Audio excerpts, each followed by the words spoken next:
Hello दोस्तों, कैसे हो आप? दोस्तों, हम आपके लिए रिलायंस पावर का रिजल्ट लेके आ गए हैं। आज बोर्ड मीटिंग हुई, उस बोर्ड मीटिंग में क्या क्या हुआ वो सारी चीज़ें हम आपको बताने वाले हैं और आप इसका बहुत बेसब्री से इंतज़ार कर रहे थे। दोस्तों, ये अभी अभी डॉक्यूमेंट अपलोड किया गया है जो रिलायंस पावर ने किया है बीएससी की वेबसाइट पे और एनएसई पे। तो दोस्तों, आप देख सकते हो कि आज बोर्ड मीटिंग भी हुई। उस बोर्ड मीटिंग में रिजल्ट तो प्रेजेंट किया ही किया गया और रिजल्ट के साथ साथ कुछ लोगों को अपॉइंट किया गया और कुछ लोगों को बोर्ड ऑफ डायरेक्टर्स में नई जगह दी गई। तो दोस्तों, हम आपको बता रहे हैं कि क्या क्या हुआ है। ये देखिए, 3 पॉइंट हुए हैं। सबसे पहला तो appointed Shri Harmanjeet Singh Nagi as an additional director in the capacity of non-executive non-independent director with effect from November 18। तो एक नए एडिशनल डायरेक्टर बनाए गए हैं। उसके बाद Shri Ashok Pal as an additional director in the capacity of executive director बनाए गए हैं और अशोक कुमार पाल एज मैनेजर उन्होंने रिजाइन दे दिया है विद इमीडिएट इफेक्ट। तो दोस्तों, ये कुछ बोर्ड में नए मेंबर्स ऐड हुए और जो ऑर्गेनाइजेशन से कुछ मेंबर गए उनकी डिटेल है। आगे चलते हैं तो दोस्तों, फिर इसके बाद ये आया कि ये देखिए, ये डिस्क्लोज़र है कि क्या है, उनकी क्या अपॉइंटमेंट है, किस कैपेसिटी में है और वो किसी कंपनी से रिलेटेड नहीं है। ये सारी की सारी उनकी डिटेल देनी होती है। रीज़न फॉर चेंज है, अपॉइंटमेंट है, ये सब कुछ उन्होंने डिटेल दी है। आप पढ़ सकते हो, आपके काम की है, आप समझ सकते हो, आप देख सकते हो। अब दोस्तों, चलते हैं कि ब्रीफ प्रोफाइल उनकी दी गई है कि देखिए, उन्होंने जिनको बनाया है एग्जीक्यूटिव डायरेक्टर, उनको 30 साल का एक्सपीरियंस है पावर, एनर्जी और एनवायरमेंटल सेक्टर में। ये एक स्ट्रेटेजिक लीडरशिप और प्रोजेक्ट डेवलपमेंट के लिए जगह बनाई गई है। और आप देख सकते हो कि इससे पहले ये ईडीएफ के सीईओ एंड कंट्री हेड थे जिनको रिलायंस पावर ने आज नियुक्त किया है। तो दोस्तों, ये देख सकते हो आप कि he successfully super eight diverse project in nuclear, hydro, smart meter and renewable. तो दोस्तों, रिलायंस पावर का आपको यही पता चल सकता है इससे, इस अपॉइंटमेंट से, कि भविष्य क्या होने वाला है। शेयर को बैन है वो उसको छोड़ दीजिए थोड़ी देर के लिए। मतलब ये कंपनी अब एक इन्होंने ऐसा बंदा हायर किया है जो nuclear energy, hydro energy, smart meter और रिन्यूएबल जो एनर्जी की सेक्टर की चीज़ें हैं उन सब में काम कर रहा है। और उसका इंडिया, नेपाल, बांग्लादेश या ये कह सकते हैं साउथ एशिया में पकड़ है। तो दोस्तों, ये है। उसके बाद वो सारी चीज़ें नेगोशिएशन एक्सपर्ट हैं, स्ट्रॉन्ग एनालिटिकल। ये इनका ब्रीफ इंट्रोडक्शन है जो बनाए गए हैं एडिशनल डायरेक्टर। फिर अशोक पाल जी का, जो पहले सीईओ थे अपने, आप देख सकते हो कि लीगल, गवर्नेंस और कैपेसिटी सारी चीज़ें हैं। 25 साल का एक्सपीरियंस है इनको टैक्सेशन कंप्लाइंसेस का। तो इन्होंने बेसिकली अपनी जो टीम है उसको स्ट्रॉन्ग किया है। और जो अशोक पाल है जिनका रेजिग्नेशन किया है, उन्होंने भी रेजिग्नेशन दे दिया है इन the capacity of executive director. तो दोस्तों, ये सारी चीज़ें हैं। अब आते हैं दोस्तों रिजल्ट पे। आप ये देखिए, आपकी स्क्रीन के सामने है और आप इसको समझने की कोशिश करिएगा। दोस्तों, सबसे पहले तो सारी जो वैल्यूज़ हैं वो लैक्स में है, इस चीज़ को आप ध्यान रखिए। अब चलते हैं, सबसे पहला पॉइंट, उसके सामने आप 30 सितंबर की जो वैल्यू है उसको देखिए और फिर 30 जून 2024 की उसको वैल्यू देखिए। और पिछले साल से कंपेयर करने के लिए आप इसको, जो अनऑडिटेड है, जो पिछले साल की वैल्यू है 30 सितंबर 2023 की, उसकी वैल्यू आप देखिए। तो दोस्तों, जून के क्वार्टर में जो इसका रेवेन्यू था फ्रॉम ऑपरेशन वो था 1,99,223 लाख, ठीक है, रुपए। यानी आप कह सकते हो कि 1992 करोड़ था, जो अब इस क्वार्टर में रह गया है 1759 करोड़। अगर आप बात करोगे कि हाफ ईयरली के टाइम पे, तो पिछली साल भी ज़्यादा था। जो पिछली साल था 2,03,000, यानी 2,037 करोड़ था। तो बेसिकली दोस्तों, लास्ट अगर ईयर ऑन ईयर चेक करें तो रेवेन्यू कम हुआ है। और अगर आप वैसे चेक करोगे इसका लास्ट क्वार्टर से, तो भी कम हुआ है। तो दोस्तों, ये क्वार्टर में रेवेन्यू कम हुआ है। अब अदर इनकम है दोस्तों, तो अदर इनकम में भारी भरकम जो बढ़त आई है वो हुई है। पिछली बार, पिछले क्वार्टर में 776 करोड़ की थी, केवल 76 करोड़ की थी, वो बढ़ गई है। तो टोटल इनकम में दोस्तों गिरावट आई है पिछले साल के कंपैरिजन में भी और इस क्वार्टर में भी।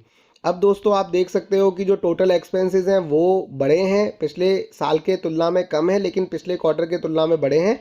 और कंपनी अभी भी दोस्तों लॉस में है। आप देख सकते हो 226 करोड़ रुपए के लॉस में है कंपनी।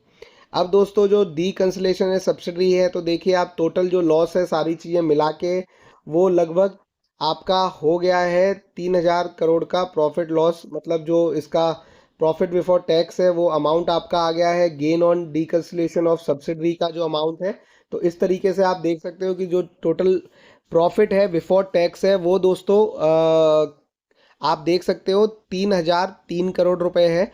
और उसके बाद आप profit from continue operation after tax दोस्तों बढ़ गया है, वो भी आपका 2,87,815 लाख का है। तो दोस्तों आप देख सकते हो इस तरीके से जो कंपनी ने प्रॉफिट पोस्ट किया है। तो दोस्तों ये कंपनी प्रॉफिट में आई है, जो लॉस में थी कंपनी अब वो प्रॉफिट में आ गई है। आप वैल्यू दे सकते हो बिफोर एक्सेप्शनल आइटम, और बाकी जो हमने impartial impairment of property plant and equipment work in process liberty return back, ये सारी देख के चीज़ें प्रॉफिट में आ गया है।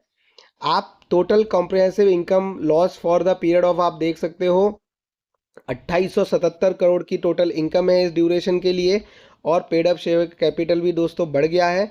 ये आप सारी डिटेल देखते रहिए, हम आपको दिखा रहे हैं। और हम नीचे भी जाके पूरी बैलेंस शीट के सारी करंट एसेट को भी देखेंगे। ये देखिए दोस्तों, जो एसेट हैं 31 मार्च को जो थी वही है, उनसे थोड़ी सी कम हुई है। कैपिटल वर्क इन प्रोग्रेस में बढ़ा है, कंपनी के पास पैसा ज़्यादा आया है। उसके बाद दोस्तों गुडविल ऑन कंसोलिडेशन सही है, आप देख सकते हो। करंट एसेट है, बाकी जो टोटल करंट एसेट है वो भी 4,20,000 की है। इक्विटी आप देख सकते हो। तो ये सारी detail, other liabilities, financial current liabilities, total current liabilities दोस्तों आज 12,90,880 लाख की है। और टोटल इक्विटी एंड लाइबिलिटी आप देख सकते हो। अब दोस्तों कैश फ्लो आप देख सकते हो कि पिछली बार कंपनी के पास कैश फ्लो 31 मार्च 2024 को नहीं था, लेकिन अब दोस्तों प्रॉफिट में है, कैश फ्लो है कंपनी के पास 2,93,000 का है। उसके बाद आप देखोगे गेन और डीकंसोलिडेशन ऑफ, तो वो माइनस में है, यानी जो सब्सिडी से डीकंसोलिडेशन हुआ है उससे इसको प्रॉफिट हुआ है। और अब आप देखो net cash generated from the operating activity continuing operation, उससे भी जनरेट हुआ है कैश। कैश फ्लो भी दोस्तों बढ़ा है, 5,146 से 11,883 रहा है। और दोस्तों आप ऑपरेटिंग प्रॉफिट देखोगे तो ऑपरेटिंग प्रॉफिट भी बढ़ गया है। अब फाइनेंस की आप देखिए, ओपनिंग बैलेंस ऑफ कैश था इनके पास जब पिछला 31 मार्च को, तो वो 238 करोड़ था, वो अब बढ़ के दोस्तों 486 करोड़ हो चुका है। डी कंसोलिडेशन ऑफ सब्सिडरी में 278 माइनस कर दो तो आपका वो वैल्यू भी बढ़ गया है। अब दोस्तों देखिए, रिव्यूड ऑडिटर है, the consolidated final results of the group have been prepared in accordance, ये जो चार्टर्ड अकाउंटेंट देता है उसने पूरा बैलेंस शीट के बाद ये सारा कुछ किया है। The group is engaged only one segment viz generation of power and hence there is no separate reportable segment, तो कोई भी एक ही सेगमेंट में लोग काम कर रहे हैं, जनरेशन ऑफ पावर। अब दोस्तों ये देख लीजिए, ये जो टेबल है बहुत इंपॉर्टेंट है और इसको आप समझ लीजिए कि revenue from operation of for the period of per year 2030 24 30 सितंबर को और जून का, ये इन्होंने वैल्यू नहीं बताई है। Profit before tax for the period year, तो दोस्तों 30 सितंबर तक का जो इसका प्रॉफिट है इस फाइनेंशियल ईयर का, वो 487 करोड़ रुपए पहुंच चुका है। तो ये बहुत बड़ी बात है। 30 सितंबर 2023 को ये ज़्यादा था, लेकिन पिछले क्वार्टर में भी ये है। दूसरा दोस्तों, इसने फिर से प्रॉफिट पोस्ट किया है। अब आप देखोगे total comprehensive income loss for the period year, तो दोस्तों टोटल जो इनकम है आपकी वो 30 करोड़ रुपए कंप्रिहेंसिव इनकम है, जो पिछली साल इसी साल माइनस में थी। तो कंपनी का ये बेहद ही शानदार और बहुत ही ज़बरदस्त परफॉर्मेंस है। बाकी का आपने during the quarter ended September place over इतने share representing 100% equity share capital for Vidarbha, तो इन्होंने एक अपनी कंपनी है विदर्भ इंडस्ट्रीज पावर लिमिटेड, उसका इन्होंने 100% इक्विटी शेयर को प्लेज भी किया है। उसके बाद ये सारी डिटेल है, आप देख सकते हो। और दोस्तों Rajasthan sun technical has defaulted in repayment of dues to the lenders इनकर, तो इन्होंने सारी चीज़ें बता दी हैं कि क्या क्या हुआ क्या नहीं हुआ अपना। तो इन्होंने अपना कर्जा भी चुका दिया। ये सारी चीज़ें डिटेल आप पढ़ सकते हो, हमने आपके सामने रख दी हैं। आप देख सकते हो कि 30 जून को जो इनकम थी, एक्सपेंसेस थे एट द रेट 30 जून के हिसाब से दोस्तों जो बढ़ गए हैं। आप देखिए सारी चीज़ें की सारी जो हमने आपको बता दिया है। अब दोस्तों ये आ गया है लिमिटेड, जो board of directors Reliance power के हैं, तो उन्होंने उनकी जो रिपोर्ट है, डायरेक्टर्स रिपोर्ट जिसको बोलते हैं, तो उसको भी कंसोलिडेटेड किया है। और जो आपके चार्टर्ड अकाउंटेंट सीए की पार्टनरशिप फर्म होती हैं, जो कंपनीज होती हैं, उन्होंने उसको बताया है और आपके सामने ये रखा है शासन। उसके बाद जो इसकी सब्सिडी है, स्टेप डाउन सब्सिडी, तो आप देख सकते हो रोजा पावर सप्लाई कंपनी लिमिटेड, शासन पावर लिमिटेड, विदर्भ सप्लाई, तो ये सारी की सारी इसकी कंपनियां हैं जो आपकी सब्सिडरी हैं। उसके बाद ये और कंपनियां देखिए, रिलायंस नेचुरल। अब ये जो 9वें नंबर पे दोस्तों कंपनी दिख रही है, इसी कंपनी की वजह से इसको सेकी ने बैन कर दिया है। Reliance NUBESS limited, formerly known as Maharashtra energy generation limited. तो दोस्तों ये फिर से हम एक बार आपके लिए कंसोलिडेट करते थे, आप देख लीजिए। और लास्ट में जो कंपनी ने मीडिया रिलीज़ किया है, जो कल आपको न्यूज़पेपर में देखने को मिलेगा, वो पेज हम आपको दिखा देते हैं, जहां पर हमने ये बैलेंस शीट आपको बता दी है। और वो उन चीज़ों से आप समझ सकते हो कि क्या है, क्या सारी चीज़ें हैं, और आप इसको देख लीजिए। और दोस्तों ये देखिए, हम आपको दिखा देते हैं स्क्रॉल करके। ये देखिए दोस्तों, मीडिया रिलीज है कि FY2 के क्वार्टर में टोटल इनकम है कंपनी की वो 1963 करोड़ रही है। कंपनी का एबिटा है दोस्तों वो 376 करोड़ रहा है। कंपनी का पैट है, प्रॉफिट आफ्टर टैक्स है, वो दोस्तों 2878 करोड़ रहा है। कंपनी की जो नेटवर्थ है आप देख लीजिए, वो 14,393 करोड़ रुपए रही है, higher by 2769 crore as compare to Q4 FY24। यानी 31 मार्च 2024 से कंपनी की जो नेटवर्थ है वो 2789 करोड़ रुपए बढ़ गई है। यानी आप देख सकते हो डेटा, मैं मतलब कागज बोल रहा हूँ, बाकी मैं कोई इधर उधर की बात नहीं कर रहा हूँ आपसे।